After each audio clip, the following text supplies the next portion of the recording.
Hello friends, आपका स्वागत है आपके अपने यूट्यूब चैनल ड्रीम प्रिपरेशन में। तो आइए फ्रेंड्स, आज अध्याय 3 जिसका नाम है दो चर वाले रैखिक समीकरण युग्म को पढ़ते हैं, जिसको इंग्लिश में बोलते हैं pair of linear equations in two variable. ठीक है, तो देखिए सबसे पहले हम जानेंगे कि देखिए दो चर वाले रैखिक समीकरण क्या है। ठीक है, किसको कहते हैं, अभी युग्म के बारे में नहीं पढ़ेंगे। ठीक है, युग्म अलग होता है और दो चर वाले रैखिक समीकरण अलग होता है, दोनों में अंतर है। ठीक है, तो आइए इसको हम डिफिनीशन लिखते हैं। ठीक है, मतलब किसको बोलते हैं। ठीक है, तो इसका डिफिनीशन है a x plus b y plus c बराबर 0, जहाँ जहाँ ए कमा बी कमा सी बराबर वास्तविक संख्या हो। वास्तविक संख्या और ए बराबर नहीं हो 0 के, बी को भी बराबर नहीं होना चाहिए 0 के रूप के समीकरण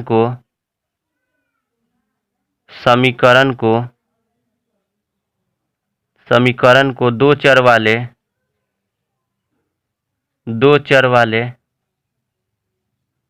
रैखिक समीकरण कहते हैं। दो चर वाले रैखिक समीकरण कहते हैं। ठीक है फ्रेंड्स, अब आइए इसको डीपली में जानते हैं। ठीक है, क्या होता है यानी दो चर, क्या होता है रैखिक, क्या होता है समीकरण। ठीक है, तो देखिए दो चर कहने का मतलब क्या है। दो चर कहने का मतलब यानी ए हम बता चुके हैं, चर राशि किसको बोलेंगे, यानी ए से लेके जेड तक के जितने भी यानी अल्फ़ाबेट है उनको क्या बोला जाता है, यानी चर राशि बोला जाता है। ठीक है, तो दो चर हमें लिखना है, यानी कोई भी चर ले लेते हैं। ठीक है, जैसे ले लिए 2x माइनस 3y प्लस 5 बराबर 0। देखिए तो ये ax plus b y plus c के रूप के है या नहीं। ठीक है, यहाँ पे बोला है दो चर वाले रैखिक समीकरण कहते हैं। देखिए ये x जो है पहला चर हो गया, y जो है ये यानी दूसरा चर हो गया। ये x पहला चर हो गया, y जो है दूसरा चर हो गया। ठीक है, तो देखिए ए एक्स है तो ए कितना हो गया मेरा 2 हो गया। ठीक है, बी वाई यानी बी कितना हो गया 3 हो गया, प्लस सी बराबर कितना हो गया 5 बराबर 0, यानी कि किसके रूप का है, a x plus b y plus c के रूप का है। तो इसको हम क्या बोल सकते हैं, यानी दो चर वाले रैखिक समीकरण बोल सकते हैं। देखिए अब शर्त है ए बराबर 0 नहीं होना चाहिए। ए बराबर क्यों नहीं होना चाहिए 0, अगर ए बराबर 0 होगा, मान लीजिए ए बराबर 0 होगा तो इसको 0 में 1 से गुना करेंगे तो 0 कर देगा, तब ये मेरा हो पाएगा दो चर वाले रैखिक समीकरण, नहीं ना बन पाएगा। या फिर y बराबर या फिर b बराबर भी अगर 0 रख देते हैं तो क्या होगा, इसको क्या कर देगा 0 कर देगा, तो ये हो पाएगा, यानी दो चर वाला रैखिक समीकरण हमारा नहीं हो पाएगा। ठीक है, इसी वजह से 0 ए भी 0 नहीं होना चाहिए, बी भी 0 नहीं होना चाहिए। ठीक है, तो जिसको क्या बोलते हैं रैखिक समीकरण। देखिए बात है समीकरण देखिए बराबर में अगर हम 0 लगा देते हैं तो क्या बन जाता है, ये समीकरण बन जाता है। ठीक है, और एक और एग्जांपल से इसको समझ लेते हैं, जैसे √2x प्लस 5y बराबर 0। ठीक है, प्लस 3 बराबर 0 ले लेते हैं। ठीक है, प्लस 3 बराबर 0। देखिए यहाँ पे वास्तविक संख्या क्यों लेना है। ठीक है, वास्तविक संख्या देखिए परिमेय संख्या और अपरिमेय संख्या के सम्मिलित रूप को बोलते हैं। तो देखिए तो ये परिमेय संख्या है, यहाँ पे √2 जो आया ये क्या है, अपरिमेय संख्या है। इसी वजह से क्या होना चाहिए, ए बी सी यानी वास्तविक संख्या होना चाहिए। वास्तविक संख्या कहने का मतलब परिमेय भी होना चाहिए और अपरिमेय भी होना चाहिए। ठीक है, अगर आप पार्ट 1 नहीं देखें वास्तविक संख्या का तो आप वहाँ से जाके देख सकते हैं। ठीक है, उसमें हम पूरा इसको डीपली बताए हैं। ठीक है, अब आइए फ्रेंड्स इसका हलों की संख्या के बारे में जानते हैं, इसके हलों की संख्या कितनी होती है। तो आइए फ्रेंड्स इसके हलों की संख्या के बारे में जानते हैं। तो यानी हम हेडिंग देंगे दो चर वाले रैखिक समीकरण, दो चर वाले रैखिक समीकरण के हलों की संख्या यानी हलों की संख्या यानी कितनी होती है, हलों की संख्या। ठीक है, देखिए इसमें हलों की संख्या जो होती है अनगिनत यानी कितनी होती है, अनगिनत होती है। ठीक है, तो लिखेंगे इसके जवाब में दो चर वाले रैखिक समीकरण के हलों की संख्या अनगिनत होती है। अनगिनत होती है, अनगिनत होती है। ठीक है, आप समझ पा रहे होंगे। ठीक है, देखिए जैसे हम ले लेते हैं x प्लस वाई बराबर 2 ले लिए। ठीक है, x प्लस वाई बराबर 2 ले लिए, तो x बराबर कितना हो जाएगा, ये तो 2 अपने जगह पे ही रहेगा, ये प्लस में है, जब इधर आएगा तो कहाँ चला जाएगा, माइनस में चला जाएगा। ठीक है, अब यहाँ पे हम एक काम करते हैं, यहाँ पे एक काम करते हैं फ्रेंड्स, x बराबर 2 माइनस वाई हो जाएगा। ठीक है, तो देखिए यहाँ पे हम इसको किस तरह बनाते हैं, क्यों इसको हम बोलते हैं अनगिनत ही हल होगा। ठीक है, तो देखिए यहाँ पे x, यहाँ पे हम y, यहाँ पे क्या रखेंगे, यानी y बराबर, अगर हम 0 रखते हैं, y बराबर 0 रखने पर, ठीक है, तो क्या हो जाएगा, x बराबर कितना हो जाएगा, 2 है तो 2 हो जाएगा, माइनस है तो माइनस हो जाएगा, y के जगह पे कितना रखेंगे, 0, तो x बराबर कितना आ जाएगा, 2 रख आ जाएगा नो। ऐसे ही हम कितना y बराबर अगर 1 रखते हैं, y बराबर 1 रखने पर तब देखिए क्या आ रहा है मान। ठीक है, y बराबर 1 रखते हैं तो कितना हो जाएगा, x बराबर कितना हो जाएगा, यहाँ पे यही ना है, इसी को ना हम लोग निकाल रहे हैं। ठीक है, तो x बराबर कितना हो जाएगा, 2 है तो 2 हो जाएगा, y के जगह पे हमें कितना रखना है, 1 रखना है। ठीक है, तो कितना आ गया, x बराबर कितना आ गया, 1। ऐसे ही यानी इसको कितना भी अगर हम y का मान रखेंगे, जितना y का मान रखेंगे उतना x का मान क्या होगा, निकलते जाएगा, निकलते जाएगा, निकलते जाएगा, यानी ये कभी खत्म नहीं होगा। इसी वजह से इसके हलों की संख्या कितनी होती है, अनगिनत होती है। ठीक है, तो आप उम्मीद करते हैं कि समझ गए होंगे। अब आइए इसके आलेख के बारे में, 2 चर वाले रैखिक समीकरण के आलेख के बारे में जानते हैं। ठीक है फ्रेंड्स, 2 चर वाले रैखिक समीकरण का आलेख हम कैसे खींचते हैं, कैसे बनाते हैं, इसको आइए समझते हैं। जैसे मान लीजिए कोई एक क्वेश्चन हम उठा लिए, ठीक है, कोई भी अपने मन से उठा लेते हैं क्वेश्चन, यानी जैसे है 2x माइनस वाई बराबर 0 है। ठीक है, इसको हमें क्या खींचना है, आलेख खींचना है। तो देखिए इसको कैसे सॉल्व करते हैं। ठीक है, तो देखिए इसके सॉल्व करने का तरीका यही है। देखिए 2x है तो 2x बराबर कितना हो जाएगा, ये इधर y है, प्लस माइनस में इधर आएगा तो प्लस में हो जाएगा। x बराबर फ्रेंड्स कितना हो जाएगा, x बराबर कितना हो जाएगा, x बराबर यहाँ पे कितना हो जाएगा, y बटा 2 हो जाएगा, y बटा 2। अब यहाँ पे हम एक काम करते हैं, इस पे मान रखेंगे। ठीक है, y का मान रखेंगे तो x का मान आएगा, तो यहाँ पे रखते हैं y बराबर 0 रखने पर, सबसे स्टार्टिंग करते हैं, यानी छोटा से 0 से स्टार्ट करते हैं, 1 2 3 4, क्योंकि हमें ग्राफ खींचने में आसानी होती है। ठीक है, तो y बराबर 0 रखने पर इसका मान देखिए कितना होगा, x है तो x हो जाएगा, बराबर है तो बराबर हो जाएगा, y के जगह पे कितना रखना है, 0, 0 बटा 2 हो जाएगा, यानी कितना हो जाएगा, इसका मान 0 हो जाएगा। ठीक है, ऐसे ही y बराबर फिर कितना रखते हैं, 1 रखने पर, y बराबर 1 रखने पर, अब इसका मान देखते हैं, y बराबर 1 रखने पर तो कितना हो जाएगा, इसका मान देखिए तो x बराबर कितना हो जाएगा, यानी y के जगह पे कितना रखेंगे, 1 रखेंगे, बाटा में 2 है तो बाटा में 2 किए तो कितना हो गया, यानी इसका मान 1 बटा 2 हो गया। ठीक है, तो 1 बटा 2 कहने का मतलब आधा। ठीक है, तो हम ऐसा मान रखते हैं जो कि पूरा हो जाए, तो y बराबर हम कितना रख लेते हैं, 2 रख लेते हैं, तो y बराबर 2 रखेंगे तो कितना हो जाएगा, 2 बटा 2, यानी 2 एकम के 2, एक बार में कट जाएगा, तो x का मान कितना आ जाएगा, 1 आ जाएगा। अब यहाँ पे हम एक क्या करेंगे, एक ऐसे खांचा खींच लेंगे। ठीक है, एक x का और एक y का। ठीक है, एक x का खींचेंगे और दूसरा y का खींचेंगे। यहाँ पे देखिए ऐसे हम खींच लेते हैं, ये x का कर देते हैं और ये y का कर देते हैं। देखिए तो यहाँ पे y बराबर शुरू में हम कितना रखे हैं, 0 रखे हैं, तो x का मान कितना आया है, 0 आया है, तो y बराबर 0 रखने पर x का भी मान कितना आया है, 0 आया है। यहाँ पे हम कितना रखे हैं, y के मान कितना रखे हैं, 2, तो y का मान 2 रखे हैं, यहाँ पे y का मान 2 रखे हैं, तो x का मान कितना आया है, 1 आया है। ऐसे कर लेते हैं। ठीक है, अब फ्रेंड्स इसका ग्राफ हम खींचेंगे। ठीक है, ग्राफ खींचते हैं, तो पहले इसको एक साइड कर देते हैं, ये एक तरफ का है। अब यहाँ पे हम ग्राफ खींचेंगे। ठीक है, यहाँ से एक यानी ये उदग्र रेखा लेते हैं और इधर से एक क्षैतिज रेखा लेते हैं। ठीक है, इधर से क्षैतिज रेखा लेते हैं। ठीक है, अच्छे से समझिएगा। देखिए कुछ इस प्रकार इसके तीर के निशान से यानी दर्शा देते हैं, इसको y बोलते हैं, इसको y डैश बोलते हैं, इसको x डैश बोलते हैं, इसको x बोलते हैं। ठीक है, इस वाले रेखा को बोलते हैं क्षैतिज रेखा, इस वाले रेखा को बोलते हैं क्षैतिज। ठीक है, और इस वाले को बोलते हैं उदग्र, उदग्र। ठीक है, अब देखिए यहाँ पे मेरा मूल बिंदु कितना हो जाएगा, यहाँ पे 0 से स्टार्ट करते हैं। ठीक है, इधर 1 हो जाएगा, यहाँ 2 हो जाएगा, यहाँ 3 हो जाएगा, इधर भी 1 ले लेते हैं, 2 ले लेते हैं, 3। क्यों, क्योंकि हमारा अधिकतम मान कितना है, 2, तो अधिकतम 3 खींच लेते हैं, 1 हो गया, 2 हो गया, 3 हो गया, इधर भी 1 हो गया, 2 हो गया, 3 हो गया। ठीक है, अब देखिए देखिए जिधर जिधर y होगा उधर प्लस होगा, y होगा और x होगा तो उधर प्लस होता है। तो यहाँ पे कितना हो जाएगा, 1 हो जाएगा, 2 हो जाएगा, 3 हो जाएगा।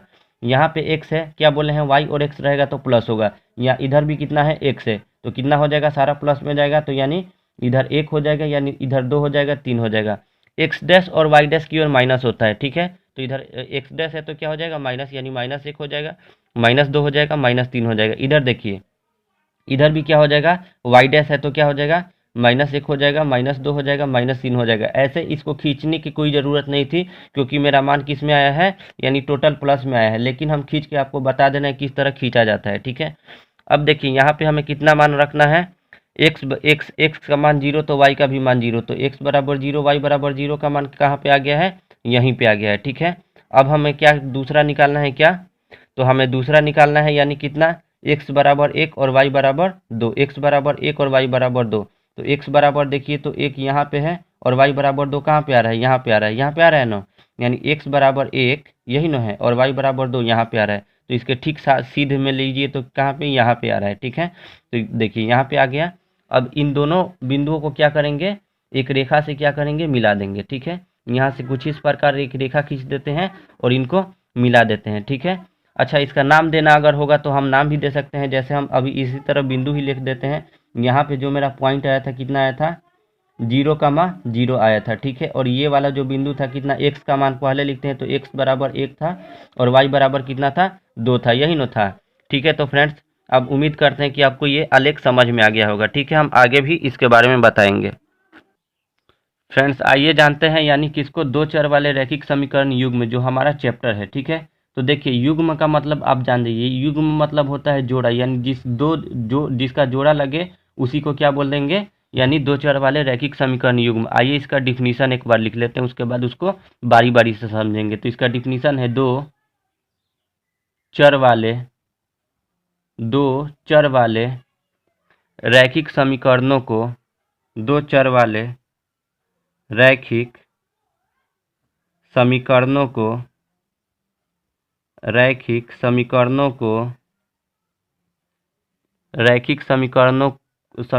को एक साथ लेने पर उसे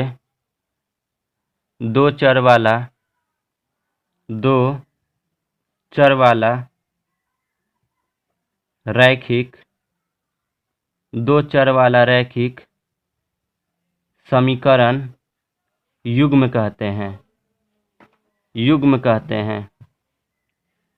ठीक है, युग्म कहते हैं। जैसे एक एग्जाम्पल कोई अपने मन से ले लेते हैं, जैसे x प्लस वाई बराबर 2 और दूसरा ले लेते हैं x माइनस वाई बराबर 0, ठीक है। तो देखिए, इसको हम जानेंगे किस प्रकार, यानी दो चर, कहने का मतलब है दो चर। तो देखिए, तो ये एक चर हो गया, ये दो चर हो गया, दूसरा चर हो गया, यानी ए से लेकर जेड तक के बीच में जितना भी अल्फ़ाबेट आता है चर है। तो यानी x है, एक चर हो गया, y दूसरा चर हो गया, ठीक है। दो चर वाले रैखिक समीकरण युग्म, ठीक है, इसके नाम से ही समझ जाएंगे, ठीक है। फिर देखिए, तो इसमें भी ये एक चर है, ये दूसरा चर है, ठीक है। तो इसका ये जो है जोड़ा लग रहा है, यानी दो चर का जोड़ा लग रहा है। देखिए, तो ये पहला हो गया, यानी क्या हो गया, समीकरण हो गया, और ये दूसरा हो गया। तो देखिए, ये एक पहला चर हो गया, ये दूसरा चर हो गया, यहाँ भी पहला चर हो गया और ये दूसरा चर हो गया, ठीक है। तो यहाँ पे दो चर वाले, इसका डिफिनीशन है, दो चर वाले रैखिक समीकरणों को एक साथ। तो देखिए, तो ये पहला ले लिए समीकरण और ये जो है दूसरा समीकरण ले लिए, तो एक साथ लेने पर उसे दो चर वाला रैखिक समीकरण युग्म कहते हैं, ठीक है।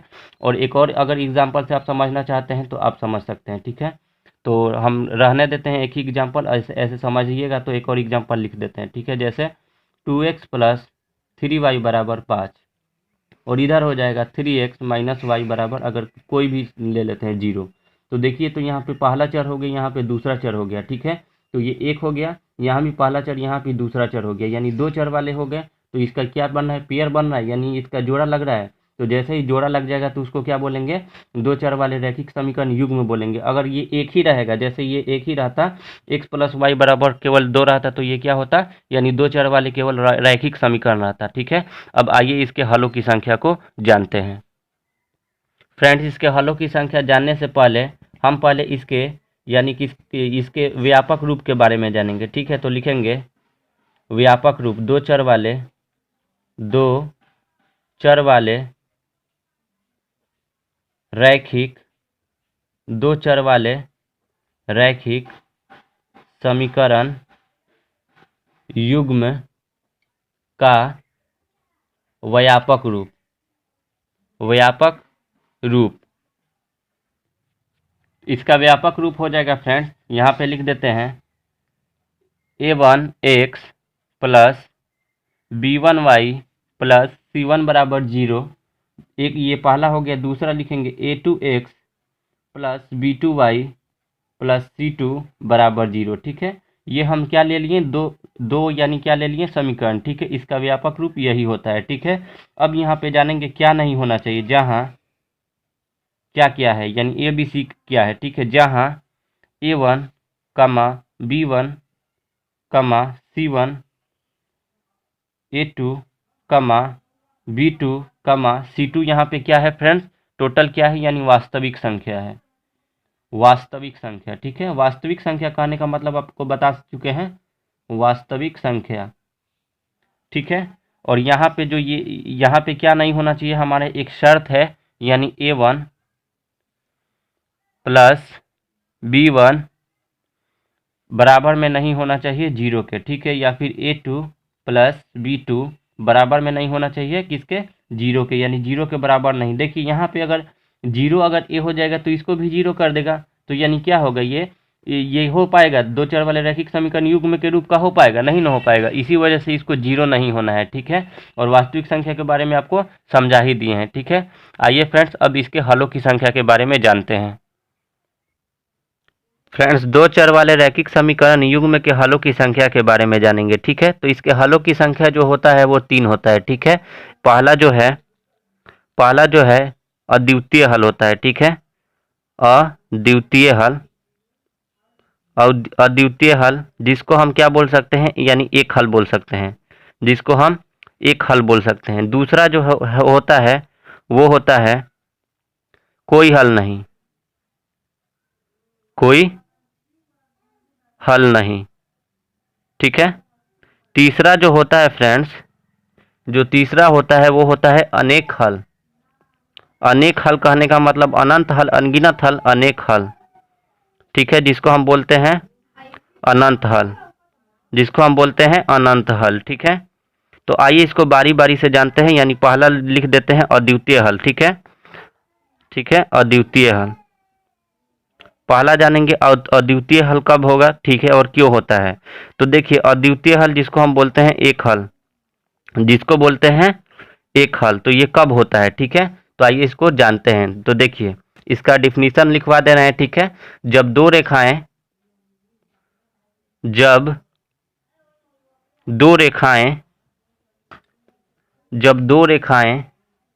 एक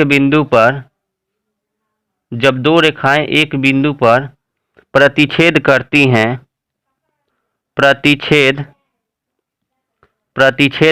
हैं, तब क्या होता है, यानी अद्वितीय हल होता है। ठीक है, तो आइए इसको जानते हैं। फ्रेंड्स, इसके लिए एक आलेख हम खींचेंगे। ठीक है, सबसे पहले जिस तरह पहले खींचे थे एक आलेख यहाँ कुछ इस प्रकार खींच देते हैं। ठीक है, ऐसे हम क्या किए, आलेख खींच दिए। देखिए इसको पेंसिल से ही खींचा जाता है, लेकिन मैं पेन से खींच के बता दे रहा हूँ। ठीक है, देखिए यहाँ पे ये y हो जाता है, ये y डैश हो जाता है, ये x डैश हो जाता है, ये x हो जाता है। ठीक है, अब यहाँ पे हम आलेख खींचेंगे। बोल रहा है कि जब दो रेखाएं एक बिंदु पर प्रतिच्छेद करें, तो एक बिंदु पर प्रतिच्छेद उसको करना पड़ेगा। ठीक है, तब जाके वो क्या कहलाएगी, यानी अद्वितीय हल। उसका हलों की संख्या कितना होगा, अद्वितीय। मान लीजिए एक ऐसे रेखा मान लीजिए कट हो रहा है।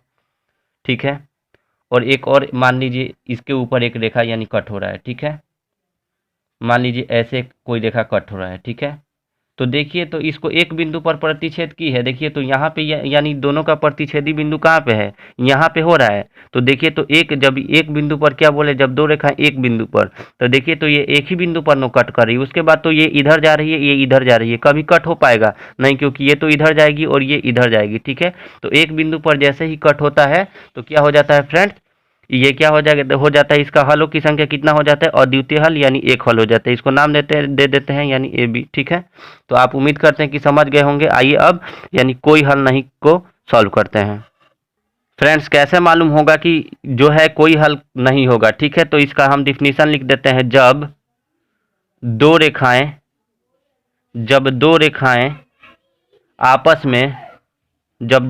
आपस में समानांतर होंगी तब जाके क्या होगा, ये कोई हल इसका नहीं होगा। ठीक है, जैसे हम एक ग्राफ खींच लेते हैं इसके लिए भी। जैसे मान लिए इसको खींच लिए, एक इसको खींच लेते हैं और ये दूसरा खींच लेते हैं यानी वाई अक्ष के लिए, एक्स अक्ष के लिए। ठीक है, ये हो गया मेरा एक्स अक्ष और ये हो गया मेरा वाई अक्ष। इसको वाई बोलेंगे, इसको वाई डैश बोलेंगे, इसको एक्स डैश बोलेंगे, इसको एक्स बोलेंगे। ठीक है, अब यहाँ पे फ्रेंड्स समानांतर होना चाहिए। समानांतर मतलब क्या, यानी आपस में एक दूसरे को कभी भी यानी कट नहीं, यानी कभी भी नहीं काटेगा। ठीक है, तो मान लीजिए एक ऐसे रेखा खींच लेते हैं और इसके ठीक समानांतर एक ऐसा रेखा खींच लेते हैं। ठीक है, तो देखिए, तो ये आपस में कट कभी करेगा नहीं, नो करेगा। तो ये क्या हो गया, समानांतर। इसको ए बी बोल देते हैं, इसका नाम दे देते हैं और इसको सी डी दे देते हैं नाम। ठीक है, तो ये आपस में कभी भी कट नहीं करेगा यानी समानांतर होगा। तो क्या कितना हल होगा, कोई हल नहीं होगा। ठीक है, आइए फ्रेंड्स, अब तीसरा जो हल था मेरा, यानी तीसरा जो हल है मेरा, कौन सा हल है, अनेक हल यानी अनंत हल। तो आइए उसको जानते हैं। फ्रेंड्स, अनंत हल कब होगा, यानी जब एक रेखा पर जब यानी दूसरा रेखा होगा तब क्या होता है, यानी वो होता है। ठीक है, अनेक हल। तो लिखेंगे जब एक रेखा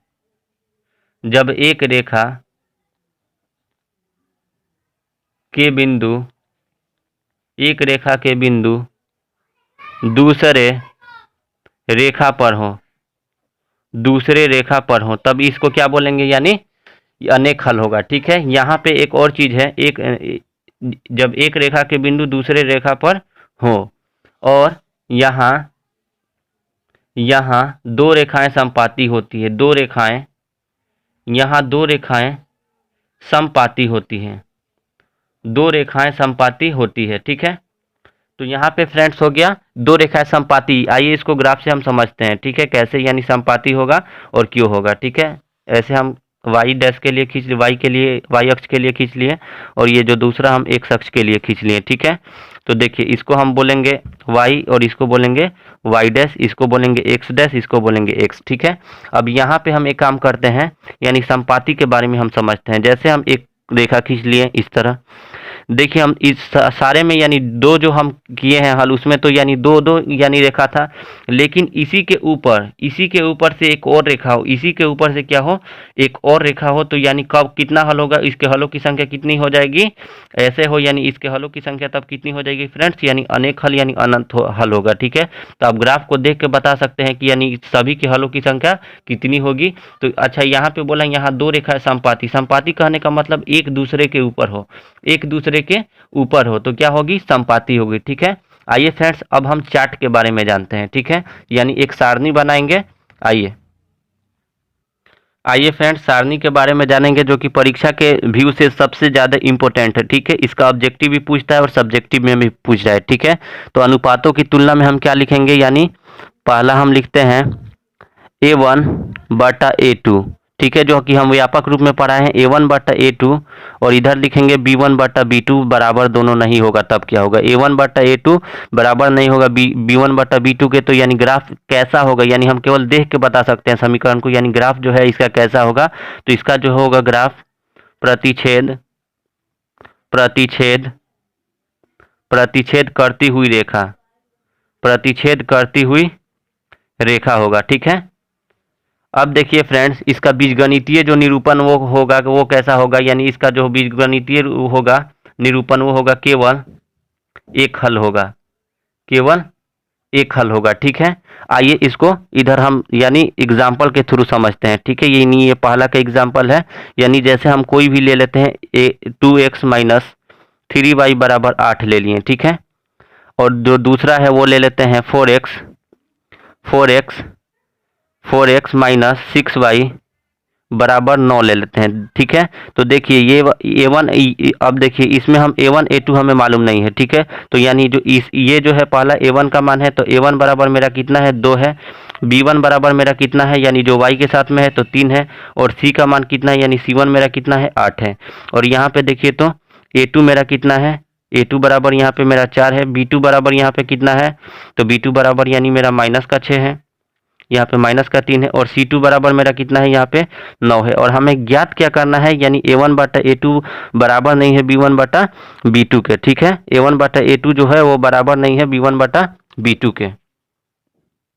तो यहाँ पे फ्रेंड्स हम एक काम करते हैं, यानी A1 बटा A2 बराबर B1 बटा B2 करेंगे तो यहाँ पे कट जाएगा, यानी हम दूसरा यहाँ पे उदाहरण ले लेंगे, यहाँ पे 5 कर देते हैं, इसको 5 कर देंगे, ठीक है। तो यहाँ पे भी मेरा 5 हो जाएगा, ठीक है, यानी B1 का मान हो जाएगा 5। अब देखिए A1 बटा A2 यानी A1 का मान कितना है 2 और B1 A2 का मान कितना है 4, तो 2 बटा 4 कर दिए, पहले बराबर हम लिखते हैं, ठीक है। B1 बटा B2 कितना है, यानी माइनस का 5 है, और इधर माइनस का 6 है, तो माइनस से माइनस कट गया, 2 एकम 2, 2 दूनी के 4। तो देखिए तो ये 1/2 दोनों तरफ आया है, नहीं ना आया है, तो ये क्या होगा, आपस में बराबर नहीं होगा, ठीक है। अब आइए दूसरा इसका समझते हैं। तो 2 नंबर हम लिखेंगे, यानी A1 बटा A2 बराबर B1 बटा B2 बराबर C1 बटा C2, ठीक है।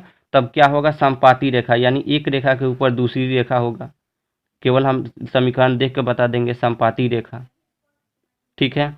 और इसका जो बीजगणितीय निरूपण होगा क्या होगा, अनेक हल होगा, अनेक हल, यानी अनंत हल हम जिसको बोल सकते हैं, अनंत हल होगा, ठीक है। ये ऑब्जेक्टिव क्वेश्चन में बहुत ज़्यादा आता है, ठीक है।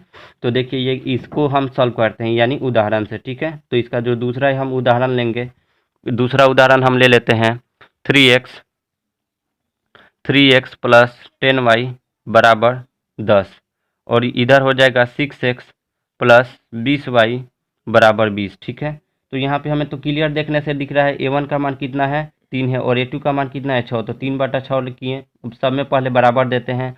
B1 का मान कितना है 10 है, और B2 का मान कितना है 20 है, बराबर कर दिए। C1 का मान कितना है 10 है, और C2 का मान कितना है 20 है, तो 10 एकम 10, 10 दूनी के 20, 10 एकम 10, 10 दूनी के 20, 3 एकम 3, 3 दूनी के 6, यानी सब आपस में क्या है, बराबर है। तो यहाँ पे कह सकते हैं A1 बटा A2 बराबर B1 बटा B2 बराबर C1 बटा C2 के है। तो यानी क्या होगा, अगर ग्राफीय निरूपण पूछेगा तो हम केवल सब देख के बता सकते हैं क्या होगा, समपाती रेखा, और केवल इसको देख के बता सकते हैं कि कितना हल होगा, अनंत हल होगा, ठीक है। तो उम्मीद करते हैं कि आपको इससे समझ में आता होगा, ठीक है। तीसरा जो है वो है A1 बटा A2 बराबर B1 बटा B2 बराबर नहीं है C1 बटा C2 के, ठीक है, C1 बटा C2 के। तो देखिए इसमें कितना हल होगा, एक ही नो बच गया, कौन, समानांतर वाला, समानांतर रेखा होगा, ठीक है। और इसके हलों की संख्या कितनी होगी, यानी बीजगणितीय इसका निरूपण कितना होगा, यानी कोई हल नहीं होगा, ठीक है, कोई हल नहीं। अब आइए इसको एग्जाम्पल से समझते हैं, यानी इसका जो तीसरा एग्जाम्पल होगा फ्रेंड्स, इसका जो तीसरा एग्जाम्पल इसका हो जाएगा 2x प्लस 3y बराबर 8, और दूसरा ले लेते हैं 4x plus 6y equal to 9, ठीक है। तो यहाँ पे देखिए तो A1 बटा A2 यानी 2 बटा 4 हो जाएगा, A1 का मान 2 है, B1 का A2 का मान 4 है, बराबर सब में पहले लिखते हैं। A2 का मान कितना है 3 है, और B2 का मान B1 का मान कितना है 3 है, B2 का मान कितना है 6 है, इसके भी बराबर लिखते हैं। C1 का मान कितना है 8 है, और C2 का मान कितना है 9 है, तो इसको कट करिए, 2 एकम 2, 2 दूनी के 4, 3 एकम 3, 3 दूनी के 6। तो यहाँ पे देखिए तो ये और ये दोनों बराबर हो रहा है, यानी A1 बटा A2 जो है बराबर हो रहा है किसके, यानी B1 बटा B2 के, लेकिन यहाँ भी 1/2 रहता तब न बराबर होता, और ये बराबर नहीं हो रहा है किसके, C1 बटा C2 के। तो हम देख के कह सकते हैं कि इसका जो हलों की संख्या होगा, यानी कोई हल नहीं होगा। तो उम्मीद करते हैं कि आपको ये समझ में आ गया होगा, ठीक है। अब आइए नेक्स्ट देखते हैं फ्रेंड्स, अगला पढ़ेंगे 2 चर वाले रैखिक समीकरण युग्म के हल की 2 विधियाँ होती हैं, ठीक है। पहला जो विधि है हम यहाँ पे लिख दे रहे हैं, यानी इसका पहला विधि हम लोग पढ़ लिए लोग, यानी ग्राफीय विधि, ठीक है, ग्राफीय विधि। और जो दूसरा होता है वो होता है बीजगणितीय, जो कि हम एक्सरसाइज 3.2 में हमें पढ़ना है, बीजगणितीय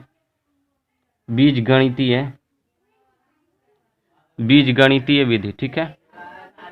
देखिए अब हम इसको क्या कर सकते हैं, बीजगणितीय को हम लोग कितने भागों में बांटते हैं, यानी अनेक भागों में बांटते हैं, लेकिन अभी हमें 10वां क्लास में कितना पढ़ना है, केवल 3 ही के बारे में पढ़ना है, ठीक है। तो हम 3 ही के बारे में चर्चा करेंगे, ठीक है। ऐसे तो यानी बहुत सारा होता है, जैसे हम अभी लिख दे रहे हैं, यानी पहला जो है प्रतिस्थापन विधि, प्रतिस्थापन विधि, ठीक है, जिसको हम लोग बोलते हैं सब्स्टिट्यूशन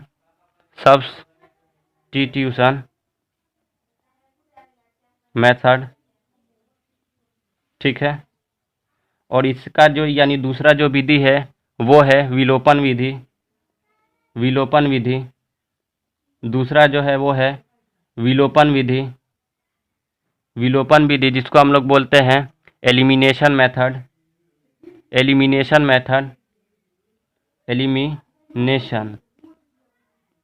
मेथड, ठीक है। और जो तीसरा है ब्रजगुणन विधि,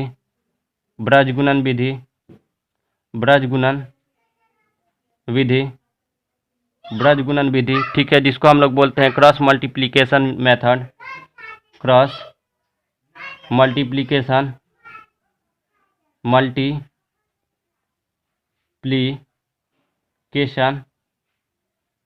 मेथड, ठीक है। और अगर इसके अनेक विधि के बारे में बात करेंगे तो यानी बहुत सारा है, यानी तुलनात्मक विधि है, अनुपात निर्णय विधि है, ठीक है। तो उसको हम लोग अभी इसमें केवल 3 ही विधि के बारे में चर्चा करेंगे, ठीक है। तो फ्रेंड्स, उम्मीद करते हैं कि आज का आपको वीडियो अच्छा लगा होगा। अगर अच्छा लगा है तो अपने दोस्तों में ज़्यादा से ज़्यादा शेयर करें, कमेंट करें और हमारे चैनल को सब्सक्राइब करें, ठीक है। और कमेंट बॉक्स में बताएं कि ये वीडियो कैसा लगा।